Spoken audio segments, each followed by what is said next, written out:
कभी कभी ऐसा लगता है ना कि आज की इस भाग दौड़ भरी जिंदगी में मन की शांति कहीं पीछे छूट गई है। तो आज हम श्री हित प्रेमानंद गोविंद शरण जी महाराज की शिक्षाओं की गहराई में उतरेंगे। उनकी बातें हमें अहंकार, अधीरता और क्रोध जैसी रोजमर्रा की चुनौतियों से निपटने का एक बहुत ही सीधा साधा रास्ता दिखाती हैं। तो चलिए साथ मिलकर इस रास्ते को समझते हैं। ये सवाल हम में से शायद हर किसी के मन में कभी न कभी जरूर उठते हैं, और अच्छी बात यह है कि इनके जवाब मौजूद हैं।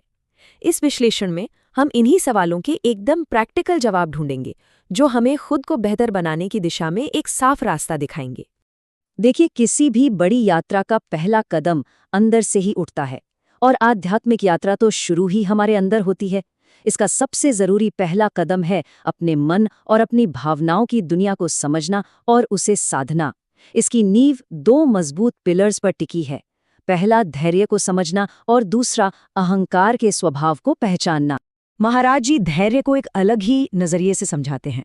मतलब धैर्य का मतलब सिर्फ ये नहीं कि मुश्किलों में शांत बने रहें। नहीं, असली धैर्य तो हमारी दो सबसे ताकतवर इंद्रियों, स्वाद की इच्छा यानी रसेंद्रिय और काम की इच्छा यानी जनेंद्रिय, को काबू में रखने की शक्ति है। और वो भी तब जब उन्हें पूरा करने का हर मौका हमारे सामने हो। ये सेल्फ कंट्रोल का एक बहुत ही ऊंचा लेवल है। तो ये धैर्य और आत्मनियंत्रण, ये दोनों एक दूसरे से पूरी तरह जुड़े हुए हैं। जो इंसान धैर्यवान है वो बड़ी से बड़ी मुसीबत का सामना भी एकदम शांत रहकर कर लेता है। वहीं दूसरी तरफ एक अधीर इंसान जो अपनी इच्छाओं का गुलाम है, जरा सी मुश्किल आने पर ही बिखर जाता है, उसका मन भटकने लगता है। अच्छा, ये कैसे पता चले कि अहंकार हम पर हावी हो रहा है या नहीं? इसका एक बहुत आसान सा टेस्ट है। क्या अक्सर ऐसा होता है कि दूसरों में सिर्फ कमियां दिखती हैं और खुद में सिर्फ खूबियां? अगर जवाब हाँ है तो ये एक तरह की वार्निंग है। ये इशारा है कि अब रुक कर अपने अंदर झांकने का वक्त आ गया है। तो फिर इस अहंकार को जीता कैसे जाए? इसके लिए 4 बहुत ही शक्तिशाली कदम बताए गए हैं। पहला, विनम्रता अपनाएं। दूसरा, हर जीव में भगवान का रूप देखें और उसकी इज्जत करें, चाहे वो कोई भी हो। तीसरा, दूसरों को हमेशा सम्मान दें और खुद के लिए सम्मान की उम्मीद कभी ना करें। और चौथा, स्पिरिचुअली एडवांस्ड लोगों की संगति में रहें।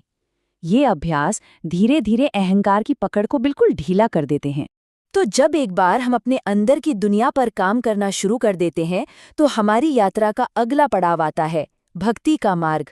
यहाँ हम समझेंगे कि भगवान की कृपा और हमारे अपने प्रयासों के बीच कितना सुंदर तालमेल है। देखिए, कृपा और प्रयास के बीच एक कमाल का रिश्ता है।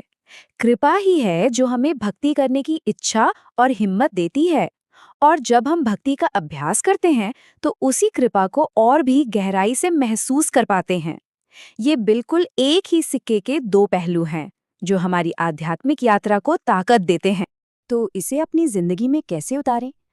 इसका सबसे मुख्य और सबसे शक्तिशाली तरीका है नाम जप, यानी एक गुरु से मिले दिव्य नाम को लगातार जपना। ये सुनने में भले ही सरल लगे, पर यही अभ्यास हमारे मन को साफ करता है और हमें उस दिव्य कृपा को पाने के लायक बनाता है। ये एक छोटी सी लाइन सब कुछ कह देती है। याद है, आबाद है, भूल गया तो बर्बाद है। जब हम उस ईश्वर को याद रखते हैं तो हमारा जीवन फलता फूलता है, आबाद रहता है। लेकिन जैसे ही हम उसे भूल जाते हैं, हम भटक जाते हैं। ये हमें याद दिलाता है कि उसे लगातार याद रखना कितना जरूरी है। ठीक है, अब तक की सारी बातें बहुत गहरी थीं, पर सवाल ये है कि इन आध्यात्मिक सिद्धांतों को हम अपनी रोजमर्रा की जिंदगी में, अपने काम में, अपनी मुश्किलों में कैसे लागू कर सकते हैं? कभी ऐसा लगा है कि ये पूरी दुनिया हमारी स्पिरिचुअल प्रोग्रेस के खिलाफ काम कर रही है? ये बहुत ही आम एहसास है। अगर सब कुछ डिवाइन है तो फिर जिंदगी एक जंग जैसी क्यों लगती है? महाराज जी इस कन्फ्यूजन को समझाने के लिए एक बहुत ही शानदार उदाहरण देते हैं। इस उलझन को सुलझाने के लिए महाराज जी भारत के पुराने खेल कबड्डी का एक बहुत ही ताकतवर उदाहरण लेते हैं। ये जिंदगी के इस खेल को और इसे जीतने के तरीके को समझने का एक सरल लेकिन बहुत गहरा तरीका है। तो जरा सोचिए कि जिंदगी कबड्डी का एक मैदान है। हम टीम भक्ति की तरफ से खेल रहे हैं। हमारा लक्ष्य है माया यानी दुनियादारी के पाले में जाना और सेफ्टी के साथ अपने दिव्य घर वापस लौटना। हमारी लाइफलाइन, हमारी सांस है भगवान के नाम का लगातार जप। दूसरी तरफ है टीम माया, जिसके खिलाड़ी हैं काम, क्रोध और लालच। वो हमें पकड़ने और हमारी सांस तोड़ने की कोशिश करते हैं, मतलब हमें नाम जप से रोकने की। अगर वो कामयाब हो गए तो हम गेम से आउट, लेकिन अगर हम अपनी सांस यानी जप को बनाए रखते हैं और वापस लौट आते हैं तो हम जीत जाते हैं। और ये खेल हर दिन, हर पल खेला जा रहा है। हम अपने रोज के कामों को भी भक्ति में बदल सकते हैं। कैसे? अपने परिवार में, अपने काम में, हर किसी में उसी दिव्यता को देखने की कोशिश करके। इस तरह हम अपनी रोज की जिम्मेदारियों को निभाते हुए भी जिंदगी का ये खेल खेलते हैं और जीतते हैं। लेकिन जब बार बार असफलता मिले तो क्या?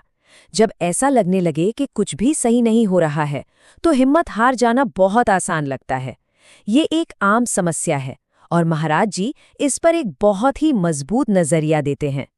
देखिए, असफलता का मतलब ये नहीं कि सब छोड़ दिया जाए। अक्सर ये हमारे प्रारब्ध की वजह से होती है, यानी हमारे पिछले कर्मों का फल जो अब सामने आ रहा है। इसका इलाज हार मानना नहीं है, बल्कि अपने आध्यात्मिक अभ्यास, खासकर नाम जप को और तेज कर देना है। भक्ति की शक्ति से हम अपनी किस्मत को भी बदल सकते हैं।